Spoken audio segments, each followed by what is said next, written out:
Assalamualaikum warahmatullahi wabarakatuh. Waalaikumsalam warahmatullahi wabarakatuh. Selamat pagi Bu Rafa. Tapi pada Den, Bagaimana kabar untuk hari ini? Apakah baik, alhamdulillah. ya? Pada Den gimana? Alhamdulillah Bu Rafa. Mohon maaf ini Bu Rafa mohon izin. Hari ini saya akan melakukan observasi ya ke Ibu tentang pembelajaran di kelas. Yang pertama ini sebelum menanyakan tentang pembelajaran di kelas, Ibu nama lengkap Ibu Rafa ini Melati. apa ini nanti? Untuk mata pelajaran yang diampu apa? Sejarah Indonesia. Sejarah Indonesia.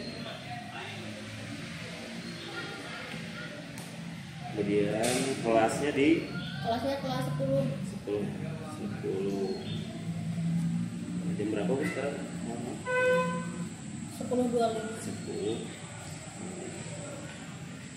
Oke. Nah, ini tujuan pembelajaran yang akan Bu Rafa sampaikan di pembelajaran kelas itu. Tujuannya untuk yang materi nanti siswa dapat memahami langkah-langkah penelitian sejarah. Karena kan sekarang materi metodologi penelitian sejarah. Langkah-langkah penelitian sejarah. Selain ini ada lagi Ada. Nantinya tujuan akhirnya siswa dapat melakukan penelitian sejarah berdasarkan langkah-langkah tersebut. melakukan dan mempraktikkan ya. Nah iya, mempraktikkan. Membuat laporan atau gimana? Bikin laporan. Siswa dapat melakukan penelitian berdasarkan langkah-langkah ya. Iya. Jadi bikin laporan penelitian.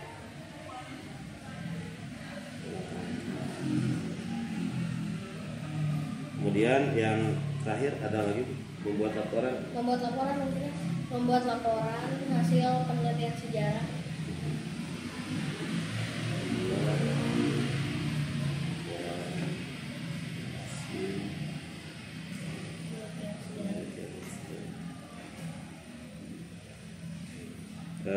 Kemudian Bu, tujuan pembelajaran cuma 3 ya. Nah, akan Oke, kemudian area pengembangan yang hendak dicapai di pembelajaran Bu. Nantinya saya akan coba menggunakan pembelajaran Berdiferensiasi. Iya. Yang menerapkan pembelajaran berdiferensiasi. Ya, karena kan nanti siswa akan memilih topik penelitian yang berbeda-beda. Lalu nanti kalau topik penelitian berbeda-beda, otomatis sumbernya juga pasti berbeda-beda. Ada yang sumber dari jurnal, dari skripsi, ada juga bisa kalau saya dari YouTube bisa, karena kan sekarang mah banyak ahli-ahli yang masuk ke YouTube ya Pak. Jadi bisa dari video atau juga dari podcast, karena kan sekarang banyak juga podcast yang dibawakan oleh para ahli sejarah. Jadi perbedaannya terletak di topik, di sumber. Cara belajar, cara mengambil informasinya juga berbeda ya mungkin. Yang di jurnal bentuk poster mungkin ya, atau jurnal apa namanya, cetak, ada tulisan. Kemudian ada di video ya, video audio ya. Iya, video audio. Siap. Kemudian selain menerapkan pembelajaran berdiferensiasi, apalagi kira yang akan Ibu kembangkan? Biasanya saya sebelum belajar kan suka ada kayak pendinginan dulu ya, biar siswa itu fokus belajarnya. Jadi biasanya suka saya suruh siswa mengeluarkan kertas lembar, terus tuliskan apa-apa yang siswa pikirin, apa-apa yang siswa rasakan terkait apapun gitu, biar nanti pas belajarnya bisa fokus, nggak kepikiran kemana-mana. Jadi Ibu akan menerapkan mindfulness intinya Bu ya? Nah iya, itu ya maksudnya. Menerapkan tentang pembelajaran sosial emosional ya, mindfulness. Biar siswa itu benar-benar hadir gitu di kelas saya nanti. Mindfulness.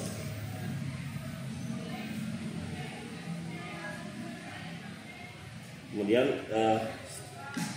setelah itu kira-kira apa strategi yang telah dipersiapkan sama ibu? Dari yang pertama ini menerapkan pembelajaran diferensiasi, kemudian ada menerapkan PSE atau mindfulness. Kalau strateginya nanti saya akan bagi kelompok siswa berdasarkan berdasarkan minat yang sama. Jadi Tapi udah ada kelompoknya kemarin itu terbentuk. Betul ya. Berarti ya dibagi kelompok agar lebih efektif pengerjaannya. Oh, berdasarkan minat. Iya.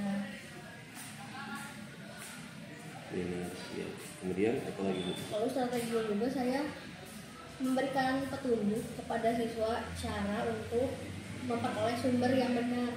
Kan sumber apalagi di internet ya, Yeah. sumber itu ada yang tidak bisa dipertanggungjawabkan, gak jelas siapa nulisnya.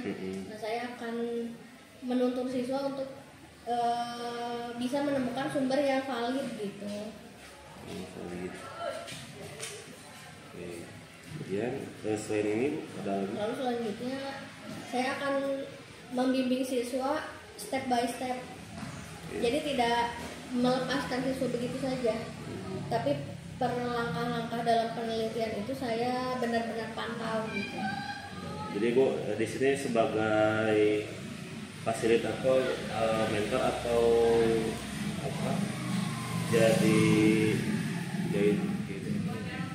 guidance. Kayaknya mentor deh. Mentor. Jadi di sini akan menerapkan strategi mentor ya. Iya. Menerapkan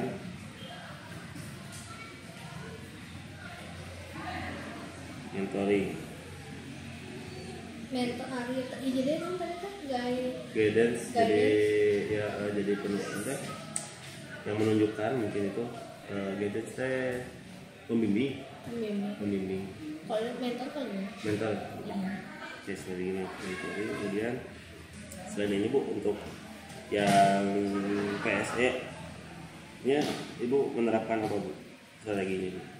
Kalau PSS strateginya tadi sih anak-anak menuliskan pikiran dan perasaannya. Jadi ada kegiatan Khusus di dalam kelas saya. Itu dilakukan sebelum atau sesudah Bu? Sebelum. Sebelum. Kenapa sebelum? Agar tadi sih tujuannya agar anak-anak ketika belajar saya fokus, nggak kepikiran kesana kemari. Karena kan kita cukup untuk mengungkapkan ya. Kalau udah diceritain mah udah nih ya, long gitu. Mungkin itu ya yang saya tanyakan ke Ibu, mungkin cukup. Kemudian nanti ini ada beberapa catatan mungkin yang saya akan sampaikan. Yang pertama, Ibu hari ini akan mengajar sejarah ya, untuk submateri penelitian sejarah gitu. Kemudian dari pembelajaran ini tujuan yang diharapkan adalah pertama siswa memahami tentang langkah-langkah penelitian, kemudian siswa dapat melakukan penelitian berdasarkan langkah-langkah, dan yang terakhir adalah siswa dapat membuat laporan hasil penelitian sejarah berdasarkan langkah-langkah yang telah dipelajari. Itu ya. Kemudian area pengembangan yang akan hendak dicapai dalam pembelajaran ini Ibu menekankan tentang pembelajaran berdiferensiasi, karena memang minat dan mungkin kesiapan siswa juga berbeda-beda ya untuk materi ini. Kemudian, terutama kalau di sini mah perbedaannya di topik. Oh ya, berdiferensiasi topik ya, konten berarti ya. Di konten proses dan mungkin produk juga akan berbeda Bu. Ini Ibu di produk maaf saya mau bertanya lagi. Ini untuk produknya seperti apa Bu? Apakah Ibu mematok satu produk, bikin sebuah laporan saja atau video atau seperti apa? Nah itu juga kayaknya diferensiasinya di sana juga. Ada yang kalau misalkan minatnya di menulis bisa laporannya berupa tulisan, bisa laporannya berupa video, atau bisa juga laporannya nanti berupa infografis. Kayak peta konsep kayak gitu boleh. Nah, ya. Ya memang Ibu akan menerapkan 3 diferensiasi ya, baik itu dari diferensiasi konten, proses, dan produk. Itu kemudian strategi yang diterapkan oleh ibu ada beberapa ya, ada 4 di sini. Membuat kelompok berdasarkan minat yang pertama, kemudian berikan petunjuk untuk atau ini memberikan ini ya step by step, langkah-langkah ya, langkah-langkah untuk mencari sumber yang valid. Kemudian ada menerapkan strategi mentoring, dan terakhir adalah menerapkan mindfulness sebelum pembelajaran. Oke, itu mungkin yang bisa saya rangkum untuk hari ini. Terima kasih untuk waktunya Ibu. Kita akan lihat nanti di observasi ya pembelajaran Ibu seperti apa. Tuh. Oke, sama saya ditandatangani dulu. Oke, Ibu Rafa ini. SPD, MPD Bu? SPD Pak, belum MPD. Segera ya Bu ya. Amin. Amin. Sekarang tanggal 10 ya. 10 bulan 9 2002. 2002.